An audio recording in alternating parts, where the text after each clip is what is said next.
You ever have that one moment where someone says something so out of line, so loaded with resentment, that you just sit there in stunned silence, thinking, did they really just say that to me? Yeah, that was me 3 weeks ago, staring across the kitchen table at my older brother as he smirked like he hadn't just insulted me in the most backhanded way possible. I'm Nathan, by the way, 33, single, software engineer, and apparently the villain of my family's latest drama, because I didn't bankrupt myself cleaning up someone else's mess. But we'll get there. Let me back up a little. I'm the youngest of three. My sister, Kara, is 37, a nurse with 2 kids and a tendency to always be broke. My brother, Jake, is 39, the golden boy growing up, the athlete, the charmer, the one mom and dad would move mountains for if he even hinted at needing something. I was the quiet one, the nerd, as Jake liked to say. The one who liked books more than football and had a knack for solving problems, unless that problem involved navigating my family's emotional minefields. Our parents passed away 2 years ago, 6 months apart. Dad had a heart attack, and Mom, well, she just sort of gave up after that. I was the one who handled everything: funeral arrangements, estate paperwork, the will. And when it came time to divide things, it was messy, as you can probably imagine. There was a house, some savings, and an investment portfolio that Dad had built up quietly over the years. Nothing mind-blowing, but solid. Jake wanted the house. Kara wanted a payout to help with her mortgage. I was fine with either, as long as we split things fairly. But it didn't play out like that. Jake insisted on taking the house and offered to buy us out, with money he hadn't even secured yet. Kara took her third in cash. I walked away with my share in assets, not cash, Dad's portfolio, which I managed carefully and even grew. Fast forward to last month. Jake, who never made good on that buyout, had refinanced the house twice, racked up a ton of debt, and then, in a move so dumb it almost felt like performance art, blew the last of his inheritance. Money he borrowed against the house, on a brand new car. A stupidly expensive one, too. I'm talking bright red, V8 engine, midlife crisis kind of car. When I heard about it, I laughed out loud. I couldn't help it. It was such a Jake move. So you can imagine my shock when he showed up uninvited at my place last weekend, looking like someone who had just realized Vegas doesn't always let you win. Kara was with him too, kids in tow, like they were staging some kind of family intervention in my living room. I should have known something was up the second they both brought Starbucks. Must be nice being rich while we're drowning in bills, Jake said, slouching into my couch like he owned the place. That's what started it. I blinked. What?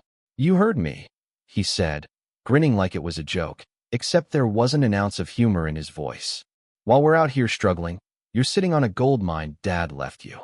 It's not a gold mine, I replied, keeping my voice even. It's a retirement plan. And you had your third. Yeah, he scoffed, and I used it. Things are hard right now. Interest rates, gas, food, everything's through the roof. We could use some help. I repeated, glancing at Kara. She looked down at her coffee cup. Jake leaned forward, elbows on knees. Look, I know we've had our differences, but we're family. You're in a position to help. You've always been the smart one, the saver. You don't even have kids. What are you hoarding it all for? I stared at him, genuinely speechless. The audacity. The total lack of accountability. I'm not hoarding anything, I said finally. I'm just not bailing you out because you made bad choices. That's when he muttered it. Low, like it was under his breath, but loud enough that I'd hear. Must be nice being rich while we're drowning in bills. I didn't even respond.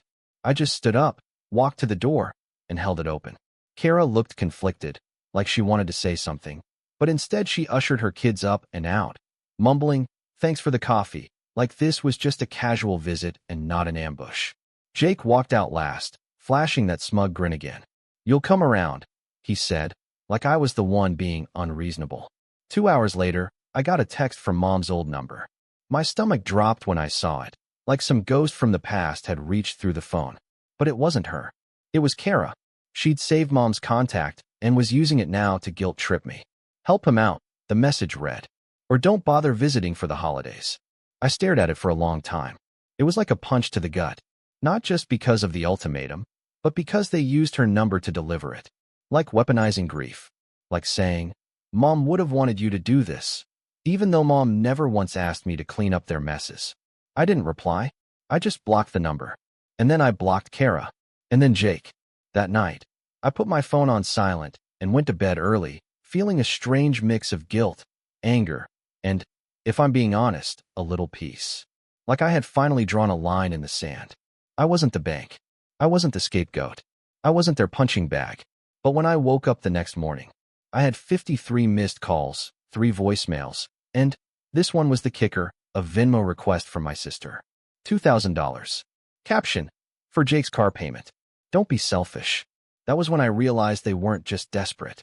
They were entitled, and they weren't going to stop. Not unless I made them. You'd think after getting bombarded with 53 missed calls in one night, after being told not to bother coming home for the holidays, after being called selfish for not paying off a car I didn't buy, I'd be angry. But I wasn't. Not at first. That morning, as I stood in my kitchen with a steaming mug of coffee in my hand, phone screen lighting up again and again with new messages, I just felt tired. Not sleepy tired, but bone-deep weary. Like I'd been carrying a weight I didn't even notice until now. I didn't open any of the voicemails. I didn't respond to the Venmo request. I didn't even check who the calls were from. I already knew. And I had nothing to say. Not yet. Instead, I got dressed, went to work like usual, sat through meetings, squinted at code, and answered Slack messages while the notifications kept piling up. By lunch, I had 68 missed calls and 4 more Venmo requests, each one more insulting than the last. One even had a waving emoji and the message, "TikTok, Nathan." TikTok? Like I was on some kind of countdown? Like they were threatening me? That's when the switch flipped. You ever have one of those moments where the fog lifts?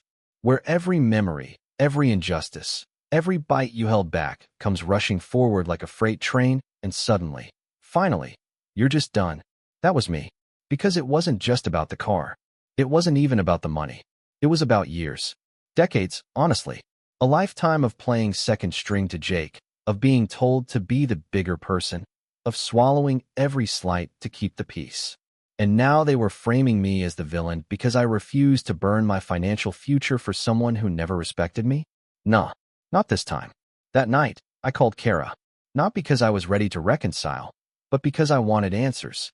She picked up on the first ring, like she'd been waiting, phone in hand. "Nathan," she said, her voice already edged with exasperation. "Finally. Why are you using Mom's number to text me?" I asked. Calm.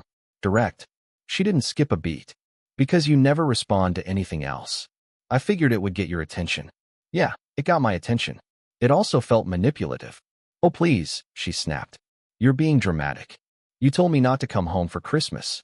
She scoffed. "Well, maybe if you acted like family." Like family. I cut in. "You mean, send Jake money so he can keep driving around in that toy he bought with a second mortgage?" "It's not a toy. He needs that car to get to work." "What work, Kara?" "Last I heard he quit his job at the dealership because they didn't respect him." A long silence. "He's trying, Nathan." "No," I said. "He's failing. Repeatedly. And you're enabling it. Both of you are." She exploded then. "Oh, get off your high horse. Not everyone had it easy like you." I actually laughed. "Easy? You think I had it easy? You think working 60-hour weeks in my 20s to afford night classes and pay rent while Jake lived at home rent-free was easy? Or watching Mom and Dad cover his bills while telling me I was too independent for my own good?" Silence again. I could practically hear her fuming. "You've always been jealous of him," she said quietly. That one stopped me cold. "Jealous?" I repeated. "You hate that Mom and Dad loved him more." There it was. The truth. The thing I'd suspected for years, but no one had ever said out loud. And Kara said it like it was a fact, like I was some petty little brother still chasing approval. "I don't hate it," I said slowly. "I accepted it a long time ago. What I hate is being punished for not being the failure." She didn't respond. "I'm done," I told her. "No more texts. No more calls. I'm not your safety net." And I hung up. That should have been the end of it. But of course it wasn't. 2 days later, I got a notification from my bank. Someone had tried to log into my account. 3 failed password attempts before it locked them out. I stared at the screen, heart pounding, trying to process what I was looking at. I'd set up 2-factor authentication, so I knew nothing had been breached. But still, someone had tried. And it wasn't a coincidence.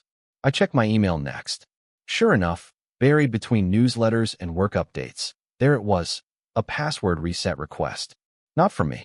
I sat down, opened my laptop, and started going through my security logs. Whoever it was didn't get far, but the IP address was familiar. Suspiciously familiar. I opened my saved locations and compared. It was Jake's town. I didn't want to believe it. Not really. But when I checked my Venmo history and saw that Kara had sent herself $10 from me a week ago, just to test if I'd notice, apparently, it confirmed everything. They weren't just entitled. They were dangerous. And they had crossed a line. Still, part of me thought maybe this was the low point. Maybe after being shut out, they'd finally back off. Maybe they'd take the hint and move on. But no. A week later, I went to pick up a package from my front porch and saw something stuck to my door. It was a handwritten note, taped right under the peephole. Messy, angry scrawl. You're not better than us. Don't forget where you came from. No signature. But I didn't need one. That night, I didn't sleep. I lay awake thinking about every time I'd let something slide. Every holiday where I let Jake take the biggest slice of ham. Every birthday where Kara gave me a half-hearted gift and expected praise. Every time I offered to help with bills, to fix their laptops, to babysit, to lend a couch, to drive them home, to smile through passive-aggressive digs. And then I remembered something from years ago. Something that suddenly clicked into place like a puzzle piece I didn't know was missing. It was right after Dad died. We were all sitting in the lawyer's office, going over the will. At the time, it didn't seem weird. The lawyer had asked if we'd all reviewed the document. Kara and Jake nodded. I said I hadn't seen it yet. He looked surprised. Your brother and sister said they showed you the draft last month. I had frowned, confused. They didn't. Jake jumped in. Oh, we must have forgotten. Sorry, man. At the time, I'd been too distracted by grief to press it. But now I saw it for what it was. They had reviewed the will before I ever saw it. They had access. And they'd known about the clauses. The money. The stocks. The distribution plan. All of it. And now I wondered, what else did they see? Did they know about the secondary trust account Dad set up for emergencies? The one I had to jump through hoops to claim, thinking I was the only one with knowledge of it?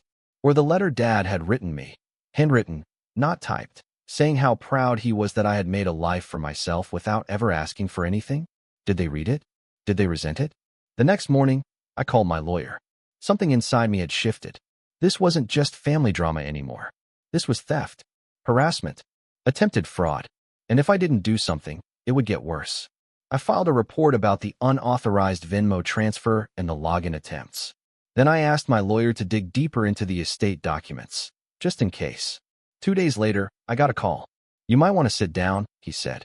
Apparently, a few weeks before Dad's death, Jake had tried to convince the estate manager to alter the will. Nothing major, just some minor rewording, supposedly to clarify language. But the lawyer had flagged it as suspicious and rejected the request. The version we all saw was the original, untouched. But Jake had tried. And the kicker? Kara had signed off on it. Not only that, but the lawyer sent me a copy of the draft Jake submitted. In it, the portfolio, my share, was reassigned to a joint family emergency fund, with Jake as primary executor. If that change had gone through, I'd be broke right now. I stared at the draft in disbelief, hands shaking. This wasn't just about entitlement anymore. This was betrayal. And it was calculated. And for the first time in my life, I didn't feel guilty about what I was going to do next. I felt focused, clear, because now I had evidence. And they had no idea what was coming. Rock bottom doesn't always come with a bang. Sometimes it creeps in slowly, like a cold draft you don't notice at first, until your fingers are numb and you realize the window's been open for days. That was me, about a month after the will incident. The betrayal, the lies. The draft document Jake and Kara tried to slip under the radar like a virus buried in code. I wasn't angry anymore. Not in that fire-in-your-chest way. I was just hollow, detached, like I'd stepped out of my own life and was watching from a distance. I'd wake up, drag myself to work, push code around like it was just pixels and syntax, eat something bland for dinner, scroll aimlessly through Netflix, and sleep. If you could call it sleep. Some nights I lay awake for hours, staring at the ceiling fan, replaying the last few months in my head like a bad rerun. Other nights, I'd dream about my parents. Vivid, strange dreams where they were still alive, but slightly off. Like they knew something they weren't telling me. It wasn't just the betrayal. It was the weight of it. The realization that for years, I'd convinced myself I was part of something. A family. only to find out I was the fallback plan. The wallet. The outsider who got called selfish for not offering up his spine to be walked on. And then there was the silence. The kind that fills the void after you've cut people off. No more birthday texts from Kara. No more obligatory check-ins from Jake. Not even a "Hey, are you alive?" from any cousins, uncles, aunts, most of whom had long ago taken sides in the invisible civil war of our family. I guess I shouldn't have been surprised. Loyalty in our family was always transactional. If you didn't offer something, money, sympathy, excuses, you weren't worth much. So yeah, that was the fall. Not a crash, but a quiet, lonely slide into numbness. But here's the thing about hitting bottom. You find out what's solid, what doesn't break. And slowly, very slowly, I started to realize something. I was still standing. Not because I was some stoic warrior or had some grand epiphany. Honestly, it started with something small. Stupid, even. A houseplant. My coworker Sarah, who sat 2 desks away, gifted me a snake plant for my birthday. Low maintenance, she said. Like you. I chuckled, took it home, and stuck it on my windowsill. A week later, it was still alive. 2 weeks, still green. A month, thriving. I hadn't kept anything alive in years. But this little plant? It didn't need much. Just a bit of sun, a sip of water, and it grew. Quietly. Persistently. Kind of like me. That was the first shift. Then came the gym. I'd never been a fitness guy. Jake was always the athletic one. But something about the silence in my apartment, the lack of distraction, the emptiness, it made me restless. So one night, around 10 p.m., I grabbed my old sneakers and walked to the 24-hour gym near my place. I didn't go in with some Rocky-style training montage in mind. I just got on the treadmill and walked. 15 minutes. Then 20. Then a light jog. The next night, I did it again. Then again. And soon, it became my new ritual. An hour on the treadmill. A few sets on the weight machines. Nothing extreme. Just motion. Breath. Reclaiming control over my own body. Week by week, I started feeling lighter. Not physically at first, but mentally. The static in my brain started to fade. I began sleeping again, deep, dreamless sleep that left me clearer in the mornings. I ate better. Less takeout, more cooking. If you haven't tried pan-searing salmon with garlic butter, do it. Life-changing. And then, maybe 2 months into this quiet rebuild, something unexpected happened. My boss pulled me into a private Zoom meeting. "Nathan," she said, smiling in that cautious way managers do when they're about to drop news, "I've been reviewing your work over the past quarter. You've really leveled up lately." I blinked. "Oh, your code's cleaner. Your problem-solving is sharper. Your last security audit caught a bug that saved us weeks of backtracking. We're moving you to lead on the new back-end migration." I didn't know what to say. I hadn't even realized anyone noticed. "Oh, and," she added, "we're bumping your salary. 20% raise." I smiled. Genuinely. "Thanks." But inside, I was stunned. While Jake was defaulting on loans and Kara was sending passive-aggressive Venmo requests, I'd quietly climbed out of the hole they threw me into and built something stronger. Something mine. And yet, the part of me that had grown up in their shadow, the part that still half expected to be shamed for winning, couldn't quite celebrate. Until the wedding invite arrived. Yes, a wedding. Not Jake's. Not Kara's. One of our second cousins. Someone I barely knew but had seen once a year at awkward Thanksgiving gatherings. The kind of person who'd always say, "Hey man, we should hang out sometime," and then never follow up. The invite came in a thick, cream-colored envelope with gold lettering. Very fancy. Very much, "Look how successful I am" energy. But it wasn't the wedding that caught my attention. It was the RSVP list attached, and the fact that Kara and Jake were both on it. And the handwritten note from the bride at the bottom. "Would love to see you there, Nathan. Everyone's talking about how well you're doing. Would be great to catch up." I stared at that note for a long time.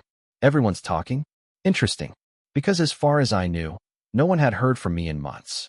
Turns out, someone had. My LinkedIn profile. My GitHub projects. Even a Medium post I wrote about software architecture had started gaining traction. I wasn't just rebuilding quietly anymore. I was rising. And they noticed. I RSVP'd yes. Not to flaunt anything, but because I wanted to see, really see, how they'd look me in the eye after everything. I started preparing. Not just my outfit, charcoal gray suit, black tie, sleek dress shoes that made me feel taller than my 5 feet 10 inches frame, but my mindset. I wasn't going to show up bitter. I wasn't going to throw their failures in their face. I was going to walk in like someone who had nothing to prove. And for the first time in years, that was true. A week before the wedding, I got a text from an unknown number. It was Kara. Are you going to the wedding? No, hey. No small talk. Just straight to the point. I didn't reply. 5 minutes later, another text. Please don't make a scene. It's not the time. Oh. So now she was worried I would make a scene. Interesting. I still didn't respond. Then, the night before the wedding, I got a message on Facebook from Jake. We should talk before tomorrow. Things got out of hand. Let's just be cool. Cool. Cool like the time he tried to rewrite the will. Cool like the time he let Kara threaten me with our dead mother's number. I ignored him, too. And that silence? It was power. I didn't need revenge. Not yet. But I could feel the pieces aligning. The momentum shifting. And at the wedding, surrounded by people who once saw me as the quiet brother, the weird one, the nerd, I was going to show them just how wrong they were. Not with arrogance, but with presence, with poise. Because sometimes, the best revenge isn't destruction. It's evolution. But of course, Jake and Kara didn't like that one bit. Especially when they realized what was really coming. And they still had no idea how far I was willing to go. The wedding was held at a country estate just outside the city. One of those sprawling places with manicured lawns, ivy-covered arches, and enough fairy lights to make your eyes ache. I arrived fashionably late, alone, walking up the gravel path in my tailored suit and polished shoes, my hands tucked calmly into my coat pockets. A valet took my keys without looking twice. For once, I blended into the world I'd quietly built, not the family I came from. The ceremony had already wrapped. The bride and groom were off taking pictures in a sun-drenched garden, and the guests were milling around the cocktail tables on the terrace, sipping wine and catching up. I could feel the looks before I saw them. Those half-second glances, the murmured recognition. A few people came up with polite smiles, asking what I'd been up to, commenting vaguely about how they'd heard things. I nodded, answered vaguely, and scanned the crowd. Then I saw them. Jake and Kara, standing under a white tent near the champagne table. She wore a navy blue dress, too tight at the sleeves. He was in a suit that didn't quite fit right. Expensive, sure, but clearly borrowed or rented. He had that familiar smug tilt to his chin, the one he always wore when he thought the room owed him something. They hadn't seen me yet. I took a breath, adjusted my cufflinks, and walked toward them. Kara spotted me first. Her smile was brittle. She stepped forward like she might actually hug me, but I stopped short and offered a hand instead. She hesitated, then took it. Nathan, she said carefully, as if testing the word. Nice night, I replied. Jake didn't say anything at first. He just stared at me with this unreadable look, like he couldn't decide whether to play cool or play victim. Then he smirked. You clean up well. I smiled. I always did. You just never noticed. That landed harder than I expected. His smile faltered. Kara glanced between us like she was expecting fireworks, but I wasn't here to explode. Not yet. I've got a table near the back, I said. You two sitting with the family? Of course, Kara said. Front and center. Of course. Still clinging to proximity like it meant something. We made a little small talk, awkward, stilted, mostly for show, until the dinner bell rang. I excused myself and walked to my seat, but I didn't touch the wine. I needed a clear head. Tonight wasn't just about presents. It was recon. Because weddings? Weddings are like intel gold mines. Everyone lets their guard down. And sure enough, over the course of the next few hours, I learned more than I expected. From a tipsy cousin, I found out Jake had been rejected for a business loan 2 weeks ago, his credit too low, his collateral tapped out. From another relative, I overheard that Kara's husband had walked out 3 months ago, and she'd been hiding it, claiming he was working nights. I kept smiling, nodding, soaking it in, because what they didn't realize was that I hadn't come to the wedding to mend bridges. I came to confirm what I already suspected. They were crumbling, and all I had to do was give them a gentle push. The next week, I did something I hadn't done in years. I went back to our childhood home, not to visit, not to reminisce, to inspect. See, when Dad passed, Jake had insisted on keeping the house. Claimed he wanted to keep it in the family. Said it would be his kids one day. He doesn't have kids.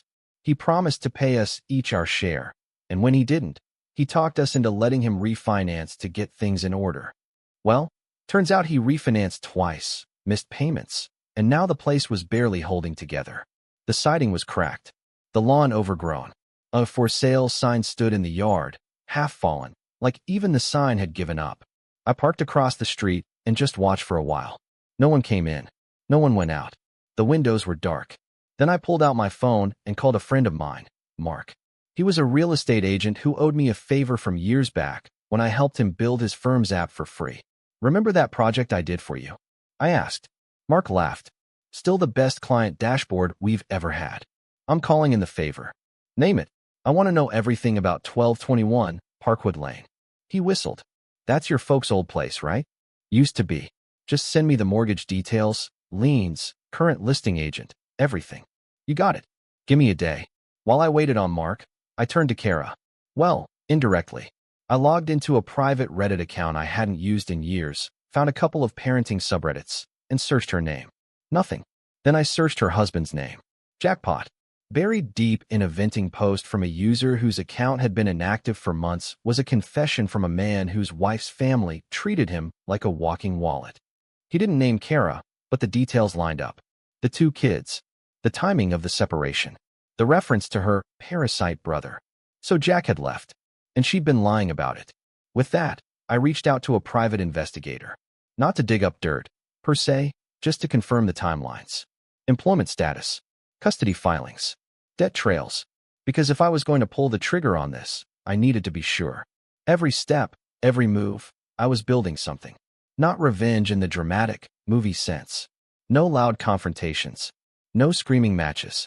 I was setting a stage, and they wouldn't even realize they were standing on it. When Mark called back, he sounded breathless. You're not going to believe this, he said. Try me. Your brother's listed the house at $90,000 above market value. It's been sitting for months. He's rejected 3 offers. Why? Because, get this, he's trying to flip it. He did some cosmetic updates last year, ran out of money, and now he's banking on a desperate buyer who won't ask too many questions. I rubbed my eyes. And the mortgage? Balloon loan. His second refinance was interest only. Payments just jumped 70%. He's drowning, man. Exactly what I needed to hear. What about the deed? I asked. Mark hesitated. That's the weird part. He never took your names off it. I sat up straight. What? Your name and Kara's? Still on the title. It was never updated after probate. Legally, all 3 of you still co-own the property. That changed everything. Because if my name was still on that deed, Jake couldn't sell a damn thing without my signature. He'd built his last lifeline on a foundation he didn't own. And now, I could pull the rug out from under him. But I wasn't done. I needed leverage on Kara, too. Something that would keep her from swooping in to mediate once Jake started drowning. That's when the PI came through. A tidy little report, 8 pages long. Kara was $37,000 in credit card debt, living paycheck to paycheck. Her husband had filed for full custody and wasn't answering her calls. The apartment she'd just moved into? Lease co-signed by their old babysitter because Kara didn't meet the income threshold on her own. I filed all this away because soon they were going to come knocking again. Desperate people always do. So I prepared. I pulled my investments from passive index funds and reallocated some of them into short-term high-liquidity accounts, ready to move at a moment's notice. I set up a trust under a shell name. I hired an estate lawyer to quietly begin drafting a motion to partition the property Jake was squatting in. And then, I waited. Just like I knew they would, the storm arrived the next week. Jake called, block number, of course. I let it go to voicemail. Then came Kara. Her message was breathless. Nathan, Jake's in trouble. He could lose the house. He says you've got some legal claim on it. Please don't do this. Just call me. Ah, so now they knew. Good. But I didn't reply. Not yet. I wanted them to stew. To feel what it was like to be locked out of your own escape route. To sit in the same silence they'd left me in.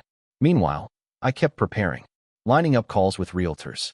Quietly alerting the bank that I would not be authorizing a sale or refinance.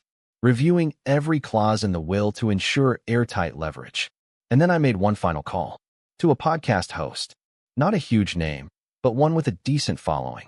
A show about family finance, inheritance, and the messes people leave behind. The host had once interviewed a friend of mine about estate abuse and financial manipulation. I pitched him a story. No names. No locations. Just a case study. of what happens when the black sheep turns out to be the backbone and decides to stop being used. He loved it. We recorded the episode under pseudonyms. It went live a week later. And let's just say, the timing was perfect. Because by then, Jake was knocking at my door. Literally. And he was about to find out just how far I'd gone. But he still hadn't seen the final move.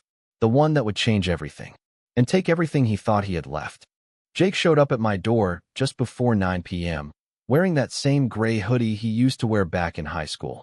Back when he still thought he was invincible. He knocked like he didn't care whether I answered.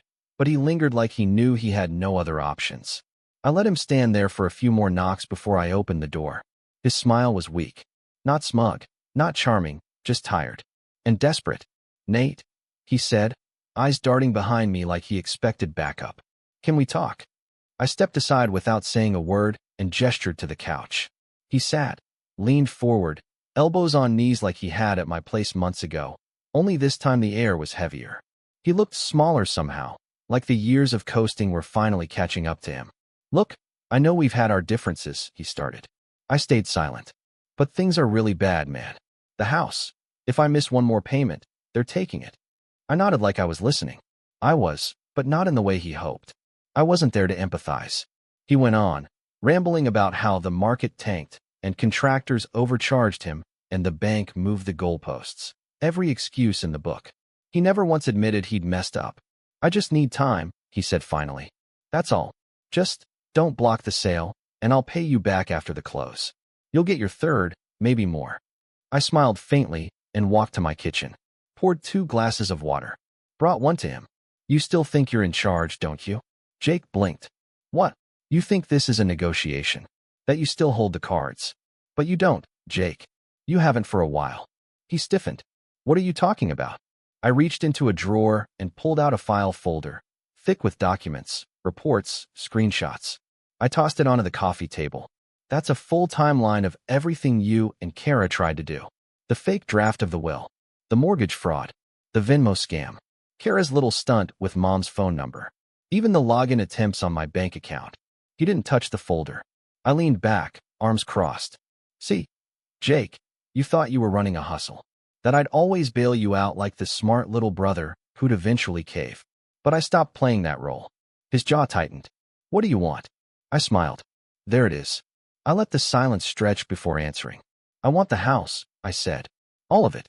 You sign your share and Kara's over to me. Clean. No money owed to either of you. I take over the mortgage. I fix it up. I sell it or rent it or burn it to the ground. Doesn't matter. It's mine." Jake looked like I'd slapped him. "No way. Then you default," I said simply. "And lose it anyway. But instead of walking away clean, you get evicted. Your credit tanks. You get sued for damages and owe back taxes you can't pay. And Kara? She gets dragged in too, because her name's still on the deed." Jake's breath hitched. "You'd really do that to your own brother?" "You tried to steal from me," I said coldly. "Twice. You used Mom's death as leverage. You let Kara guilt me while you burned through the inheritance. You tried to rewrite the will, Jake." His eyes flickered. He knew I wasn't bluffing. I leaned forward. "But I'll make it easy. I've already drafted the quitclaim deeds. All you have to do is sign. I'll handle the rest." "And what if Kara doesn't agree?" I smirked. "She already did." That part wasn't technically true, yet. But earlier that day, I'd had my lawyer send her a letter. It included the PI report, her financials, Jack's custody filings, screenshots from forums showing her rants about being abandoned, and a gentle reminder that her name being on a failing mortgage meant she could be personally sued for breach of contract. Along with the letter was an offer. Sign over the house to me in exchange for full release of liability and no public exposure. Her lawyer called back an hour later. She agreed. I slid the signed form across the table to Jake. "Just need yours now." He stared at the paper for a long time. Then at me. "You've changed," he said bitterly. "No," I said. "I just stopped pretending." He signed. Within a week, the house was mine. I didn't throw a party. I didn't brag online. I didn't even tell anyone in the family. Instead, I got to work. Hired a real contractor. Not Jake's buddy, who cut corners and left drywall unfinished. I poured a chunk of my savings into making the place livable again. Fixed the plumbing. Rewired the entire kitchen. Installed solar panels. ripped out the moldy carpet and laid down hardwood that practically glowed in the sunlight. By the time I was done, the house didn't just look better. It felt better, lighter, like it had finally been freed from decades of rot, emotional and physical. And then I sold it. Market was up. Interest rates had leveled. I got 3 offers in the first week, all above asking. When the deal closed, I sat on my balcony that night with a beer in hand and watched the sunset, phone in my lap. Then I sent 2 texts. To Kara, house sold. You're free of the debt. Your kids deserve a better role model than you've been. I hope you figure that out before they start to resent you too. To Jake, you spent your whole life trying to be the favorite. All I wanted was peace. Now I have it. And you? You've got nothing left to steal. Neither of them replied. But the next day, a friend forwarded me a link to an episode of the podcast I'd been on. Apparently, it had gone viral. Comments flooded in. People sharing their own stories of family betrayal, of siblings who felt entitled, of toxic parents, twisted wills, and long overdue boundaries. It was like a collective exhale from people who finally felt seen. Someone even posted, "Whoever Nathan is in this story, thank you. I needed this." I didn't comment. I didn't reply, but I saved that post. Because that's what revenge really is. Not flame and fury. It's walking away from the wreckage with your head held high, while the people who lit the match choke on the smoke. And as for me, I'm done building bridges. Now I build walls. With windows. So I can watch the ones who tried to burn me fall apart from the outside. Final line. I stopped being the family's backup plan and became the blueprint they'll never follow.